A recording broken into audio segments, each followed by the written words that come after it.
بریم سراغ یکی از فاخرترین هنرهای ایرانی، میناکاری.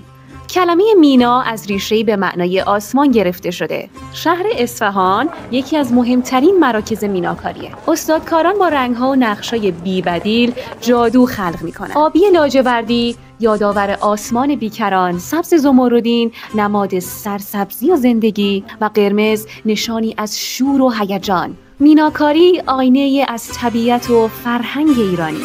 گل و مرغ نماد عشق، نقوش اسلیمی نماد جاودانگی و حرکت، نقوش خطایی نشونه بهار و سرسبزی، نقشای هندسی و شمسه بیانگر مرکزیت هستی و پرندگان نماد آزادی. در هنر میناکاری روی فلزاتی مثل مس، نقره و یا حتی طلا نقاشی میکنن. بعد رنگ‌ها میرن توی دل کوره و اونجا جادو اتفاق میافته. رنگ‌ها پخته میشن و اثری هنری متولد میشه.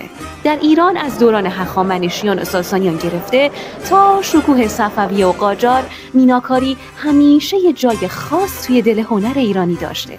راستی میدونید چرا این هنر دوباره سر زبون افتاد؟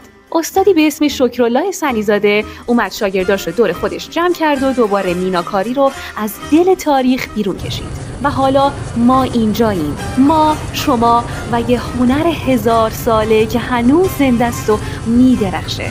اگه دلت میخواد یه تیکه از این اصالت و زیبایی رو داشته باشی، ما توی حجره مهر با عشق کلی ظروف میناکاری برات آماده کردیم. دستساز، اصیل و پر از رنگ و داستان. ما رو توی فضای مجازی دنبال کنین.